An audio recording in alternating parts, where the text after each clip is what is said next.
Hey kid, don't ever let them get inside your head. They'll tell you what to do in life instead of everything you know that you could get. Don't let them guide your life towards regret. I'll fight for what I love with every breath. My past is filled with things I won't forget. I use them all to push me to my best.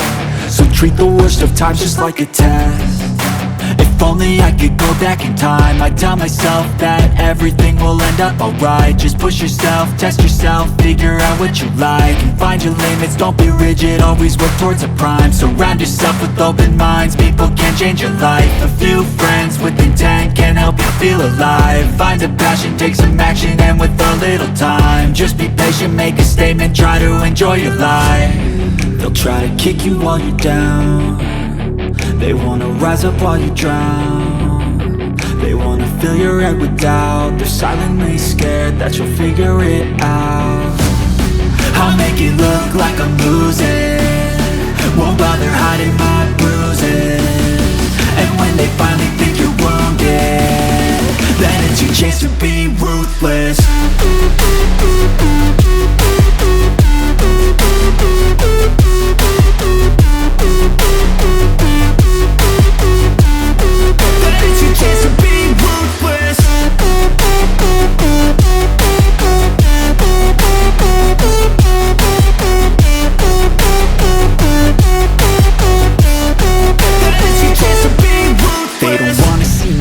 They don't wanna see me care. Anytime I make some progress, I can see that they compare. I think everyone's against me, maybe something in the air. Am I paranoid? I swear a void is forming and they're scared I walk a straight path. Not many can say that. I like to play fast, cross me and there's payback. You better pray that I don't see your face at any place that I go. I know you hate that. I've been doing fine, I'm not wasting any more time. I live for the fight and the climb, and I think that the pain that's deep inside is what defines. So I won't give up, I'm gonna make it to the top. I don't care what's in my way, I swear I'm never gonna stop. I could fall flat on my face and I swear I will get back up, cause I don't deserve a thing and the road ahead is tough. They'll try to kick you while you're down. They wanna rise up while you drown. They wanna fill your head with doubt. They're silently scared that you'll figure it out. I'll make it look like I'm losing, won't bother hiding my bruises. And when they finally think you're wounded, then it's your chance to be ruthless.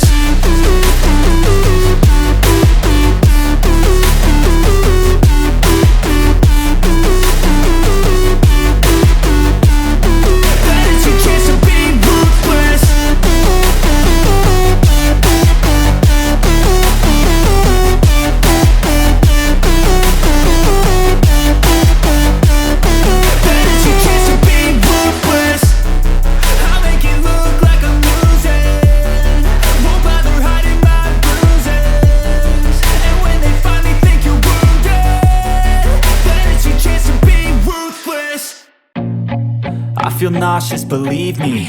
Never had a lot of shit come easy. Had to work hard, struggle just to be me. Had to rise up just so they could see me. Did what I had to do just to feed me, and what was left over I put towards my dreaming. But the only thing in life that has meaning are the things you gotta work for, believe me. Take into your hands a plan, your own hands can land your own brand. And damn, I feel like no one takes accountability. They want the credibility. Basic rules sa gym, boy. After nyo gamitin yung mga plates at dumbbells, ibalik nyo sa pwesto. Okay? Disiplina yon. So yun, boy, kamusta? Kakatapos lang namin magbuhat. Tapos ngayon papunta kami sa Dunkin kasi nag-crave ng donut tapos gusto ko rin magkape. Dapat sa bahay lang kami magkakape, pero bibili na rin kasi ng Dunkin, so doon na rin kami magkakape. Sama kayo, boy, sama kayo.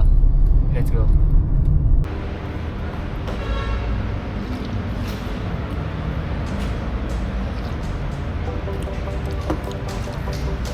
Brood na lang pala kinain. Kaya, nagkakang susukan Ayun na. Diba? Kukulangan ako sa aroma. Parang ano, parang 3-in-1.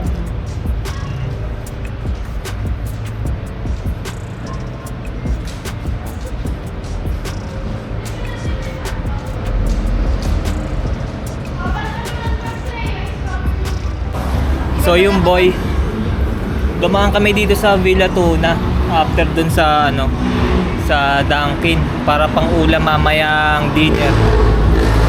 Bumili kami ng dalawang order dito. Ayun, sobrang init ngayon pre, sobrang init. Pakita ko sa inyo yung ano, yung kalye. Wait lang.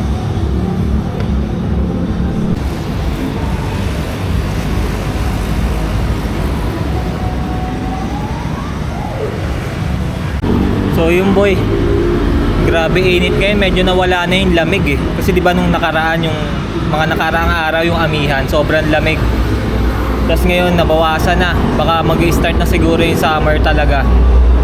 So yun, waiting lang kami dito.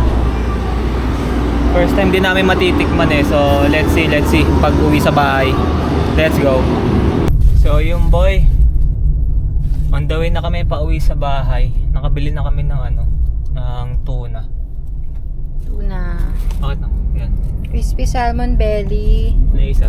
Tuna garlic. Hindi siya sobrang dami. Pero hindi rin naman sobrang konti. Sakto na. Sakto lang. Pwede na.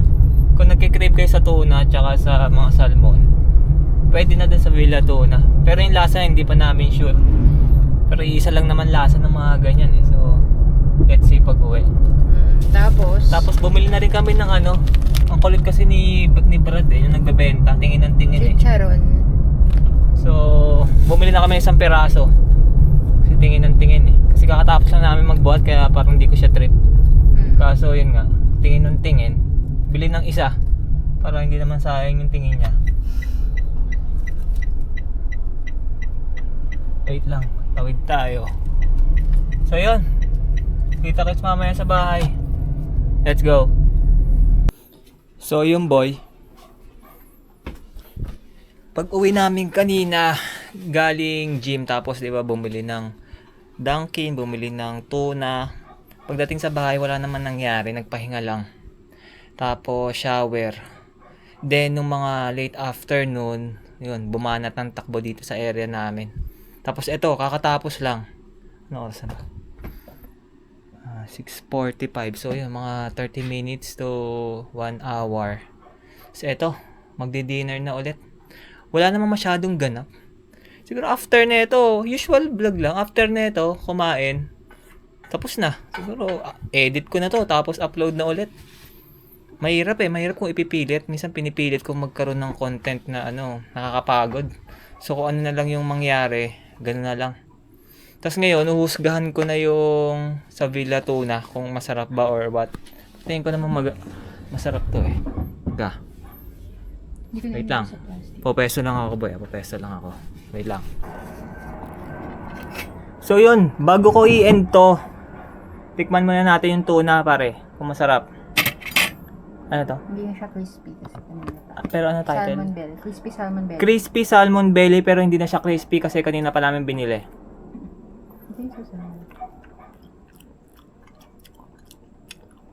Typical lang. Parang kahit ano namang luto sa tuna. Salmon yan. Ay, salmon pala to. Kasi yung lasa niya, ganun pa rin eh. Parang kahit anong luto sa salmon or tuna, yun na rin yung lasa eh. Kahit may suka. Tapos ito naman, ano to? Tuna garlic. Tuna garlic. Teka, malaki. Okay lang. Hindi naman talaga. Tuna garlic. Nalagyan.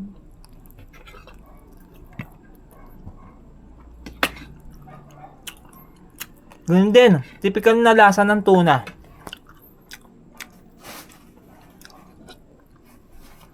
Wala kang i-expect na bagong lasa. Yung pa rin. So kung nagmamadali ka, yun, banat na doon sa Villa Tuna. Kung nagkikrave ka, pwede, bili ka isang order. Pwede na. May suka. Okay din. So yun. Tapusin ko na tong kain ko. Tapos magkita-kita na lang ulit sa susunod na upload. Baka bukas. Kasi mamaya after ko ma-edit to, upload ko na. Tapos bukas, day off pa din naman. So, tignan natin. Tingin ko mag-shoot pa rin naman ako nun. So yun. Subscribe. Let's go!